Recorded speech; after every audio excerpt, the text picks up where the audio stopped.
लीजिए आपका विस्तार से जानकारी देने के लिए।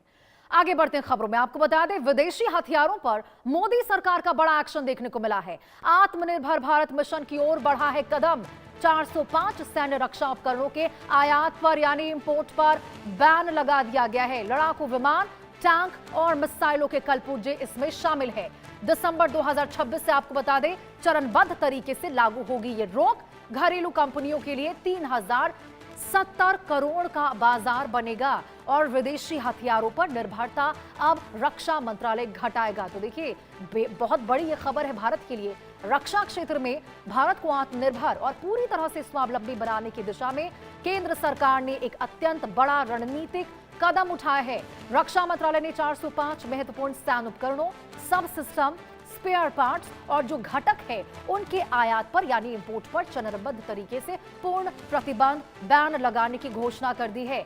छठी सकारात्मक स्वदेशीकरण सूची के तहत उठाया गया ये कदम विदेशी आपूर्तिकर्ताओं पर भारत की सैन्य निर्भरता को खत्म करने की दिशा में एक नया मील का पत्थर साबित होगा। अब देखिए, इस नई सूची में सेना के तीनों अंगों, स्थल सेना, नौसेना और वायुसेना के अलावा तटरक्षक बल यानी कि इंडियन कोस्ट गार्ड के लिए भी इस्तेमाल होने वाले जो कई अत्यंत संवेदनशील सैन्य प्लेटफॉर्म्स है वो भी इसमें शामिल है।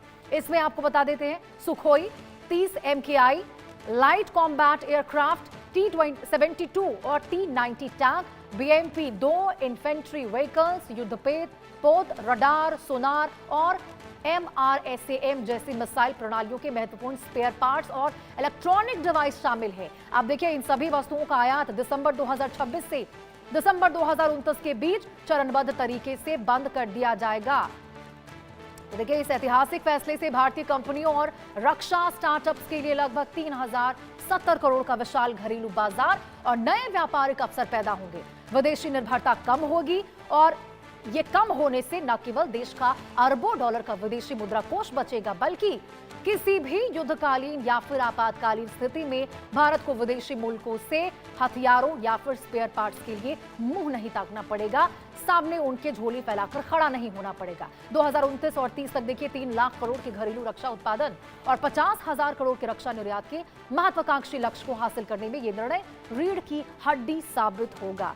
तो जरा आप समझिए, एक कितना बड़ा फैसला भारत सरकार की ओर से लिया गया है रक्षा क्षेत्र में कि अब 2026 से लेकर 2029 तक चरणबद्ध तरीके से इंपोर्ट पर जो बाहरी देशों से, विदेशों से हम लेते थे, कलपुर्जे हो गए, स्पेयर पार्ट्स हो गए और रक्षा क्षेत्र में जितने भी हमारे विमान हैं उनसे उन मिसाइल, उन टैंक, लड़ाकू विमान, तमाम कलपुर्जे जो भी हम बाहरी देश से लिया करते थे उसके ऊपर रोक लगा दी गई है। और रोक लगाने के पीछे देखिए सबसे बड़ी वजह है भारत को आत्मनिर्भर बनाना।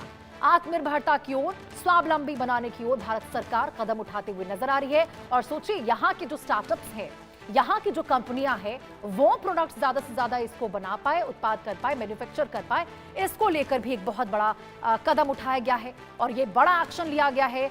बड़ा एक्शन लेते हुए कह दिया गया सरकार की ओर से आत्मनिर्भर भारत मिशन की ओर कदम बढ़ाते हुए 2026 से, आपको बता दें सितंबर से ही लागू हो जाएगा ये, और दिसंबर से, माफ कीजिएगा, दिसंबर 2026 से लेकर 2029 तक रोक लगा दी गई है। इंपोर्ट बाहरी देशों से ये कलपुर्जे, लड़ाकू विमान नहीं होंगे। प्रगति त्रिपाठी हमारे सहयोगी हमारे साथ जुड़ चुकी है, ज्यादा जानकारी देंगे हमें। प्रगति, जरा बताइए, 405 रक्षा उपकरणों के इंपोर्ट पर रोक लगाना भारत सरकार की ओर से रक्षा क्षेत्र में भारत की आत्मनिर्भरता की यदि हम बात करें तो उस दिशा में एक कितना टर्निंग पॉइंट है, जरा बताइए। जी, इस फैसले का सीधा मतलब है कि जिन रक्षा उपकरणों और उनके हिस्सों में को भारत में बनाया जा सकता है, उनके लिए आने वाले वर्षों में विदेशी कंपनियों पर निर्भरता कम की जाएगी और घरेलू उत्पादन को बढ़ावा दिया जाएगा। यानी आत्मनिर्भर भारत को बढ़ावा दिया जाएगा और इस सूची में सिर्फ सामान्य स्पेयर पार्ट्स ही नहीं बल्कि भारतीय सशस्त्र बलों के लिए इस्तेमाल होने वाले कई महत्वपूर्ण प्लेटफॉर्म और उनकी सपोर्ट प्रणालियों से जुड़े उपकरण भी शामिल हैं। सेना, नौसेना, वायुसेना और भारतीय इंडियन कोस्ट गार्ड चारों में इस्तेमाल जो आने वाले उपकरणों को इससे इस विदेशी जो स्वदेशी करण प्रक्रिया के दायरे में लाया गया है।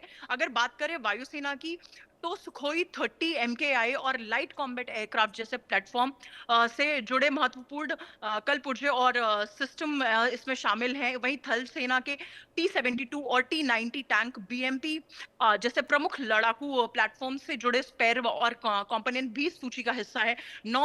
सेना की बात करें तो नौसेना के लिए जो युद्धपोत से जुड़े उपकरण, रडार, सोनार और दूसरे महत्वपूर्ण सिस्टम भी इस प्रक्रिया में शामिल किए गए हैं। इसके अलावा MRSSM जैसी मिसाइल प्रणालियों के कुछ महत्वपूर्ण स्पेयर पार्ट्स और इलेक्ट्रॉनिक कंपोनेंट्स को भी देश में निर्माण बढ़ाने पर जोर दिया गया है। और इम्पोर्टेंट बात ये भी है कि ये प्रतिबंध एक साथ लागू नहीं होगा। इन 405 वस्तुओं के आयात पर रोक दिसंबर 2026 से शुरू होगी और अलग-अलग चरणों में दिसंबर 2029 तक लागू की जाएगी। यानी सरकार ने उद्योग को तैयारी करने और घरेलू उत्पादन क्षमता विकसित करने के लिए एक तय समय सीमा तय कर दी है। और इस फैसले का सबसे बड़ा असर हमारी भारतीय रक्षा उद्योग पर पड़ने वाला है। रक्षा मंत्रालय के मुताबिक इससे भारतीय कंपनियों, MSME और डिफेंस बिल्कुल स्टार्टअप्स के लिए प्रगति, और साफ तौर पर यहाँ पे भारतीय कंपनियां जो हैं वो उत्पाद उसका कर पाए, इसके लिए बेहतरीन समय है स्वावलंबी बनाने के लिए, आत्मनिर्भरता की